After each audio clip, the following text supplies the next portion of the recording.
आज ही डाउनलोड करें और अपने पसंदीदा शोज का आनंद लें। आपको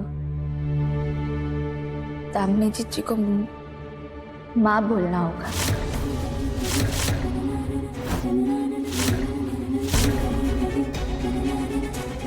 देखो गुनगुन, तुम्हें दिखाना होगा कि तुम दामिनी को पसंद करती हो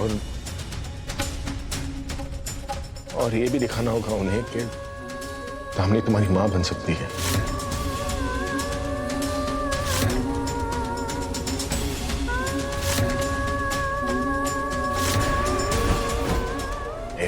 मैं जानता हूं ना, मैं जानता हूं तुम दामिनी को पसंद नहीं करती। अगर उन्हें पता चल गया ना कि तो वो लोग तुम्हें अपने साथ ले जाएंगे मुझसे दूर।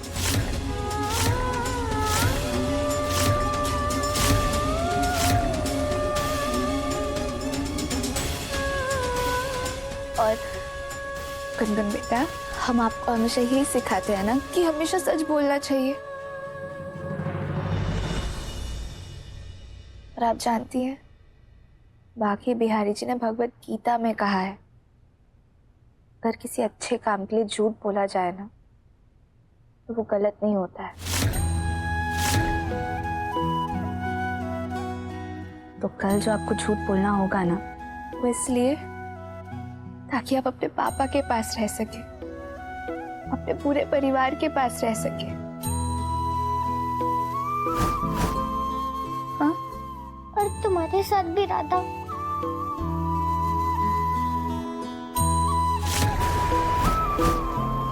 काश ऐसा होता बेटा, पर शायद आपकी और हमारे रिश्ते की डोर बाकी बिहारी जी ने बस कुछ ही दिनों के लिए बांधी है।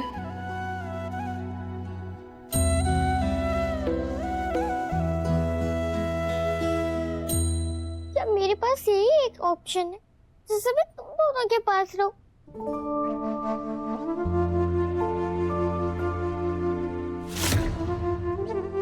हाँ गुनगुन, मैं तुम्हारे पास रहने के लिए कुछ भी कर सकती हूँ। उस जम्बो जम्बो दामिनी को अपनी मम्मा बोल दूंगी।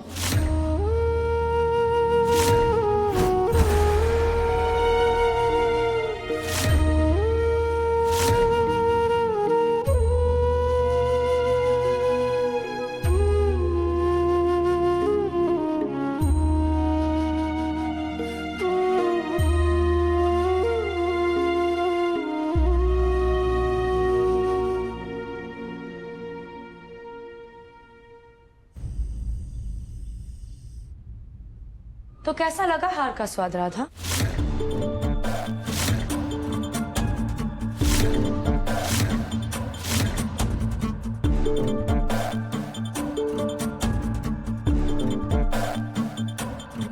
कल तक तो तुम मेरी शादी तोड़वाना चाहती थी ना, आज तो तुम्हें खुद गुनगुन को कन्विंस करना पड़ रहा है कि वो मुझे माँ बुलाए।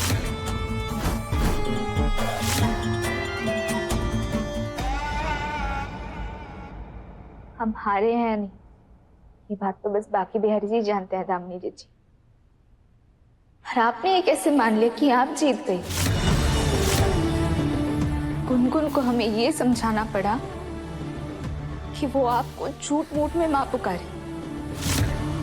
जीती तो आप तब ना, जब गुनगुन खुद अपने मन से आपको मां पुकारती।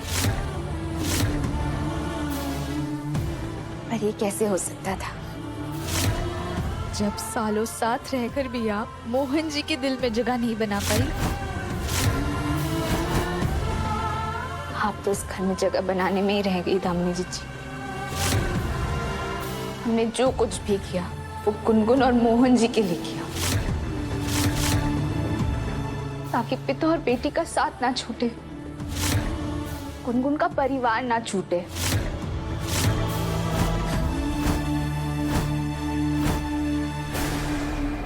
एक बार मोहन से मेरी शादी हो गई ना, तो गुनगुन भी मुझे माँ मानने लगेगी। माँ बनने के लिए ना ही शादी करने की जरूरत होती है और ना ही कोख से जन्म देने की। बिटिया, हमें तो लग रहा था कि तू एक वक्त पे एक ही चाल चल सकती है, पर अरे वाह, तू तो बड़ी चालाक निकली। हाँ, सीधा घोड़े की तरह 2.5 चाल की छलांग ही लगा दी। अब तो उस चुईया को तुझे मम्मी बोलना ही पड़ेगा। अगर उसने तुम्हें मम्मी बोल दिया तो तुम्हारी जीत, और अगर उसने मम्मी नहीं बोला तो उसकी हार। इस घर से हमेशा के लिए टाटा बाय बाय। और वो 2.5 फुट चुड़ैल, वो तो मोहन को तुम्हारा होते हुए देख के ही तकिए में मुंह डाल के फूट फूट के रोएगी। देख लेना। चाल घोड़े की नहीं है मम्मा, चाल रानी की। जितनी चल सकती थी ना, सारी चल दी। गुनगुन की कस्टडी का केस मैंने सिर्फ इसलिए शुरू किया ताकि मोहन पर मुझसे शादी करने का प्रेशर बढ़ जाए। और देखना मम्मा, एक बार मोहन से मेरी शादी हो गई ना, तो मैं उसे ये केस कभी नहीं जीतने दूंगी। और फिर गुनगुन परमानेंटली अपने नानी के घर। तो दुश्मन नंबर 1 खत्म। और अगर गुनगुन यहाँ नहीं रही ना, तो राधा के पास यहाँ रुकने का कोई कारण ही नहीं बचता। गुनगुन आउट तो राधा भी आउट। इसका मतलब दुश्मन नंबर 2 खत्म।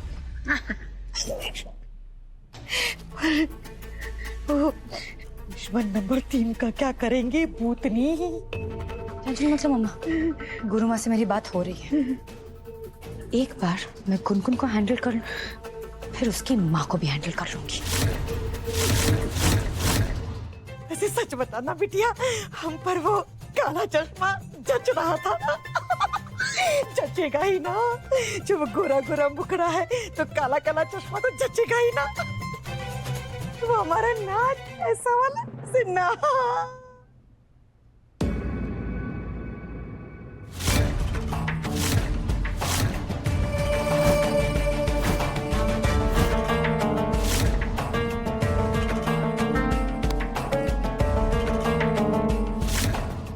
गुनगुन बेटा, आज तो घर में फंक्शन है ना, और तुम अभी तक तैयार भी नहीं हुई।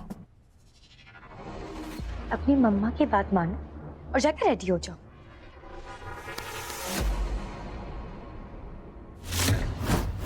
मेरी मम्मा बनने की एक्टिंग मत करो।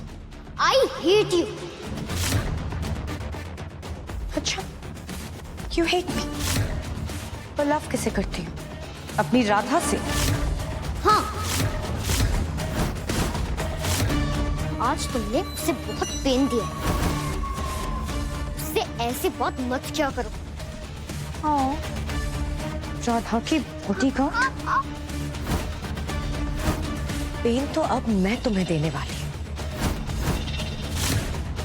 अगर तुमने हाँ कहा तो मैं तुम्हारी मम्मा, और अगर ना कहा तो तुम इस घर से आउट।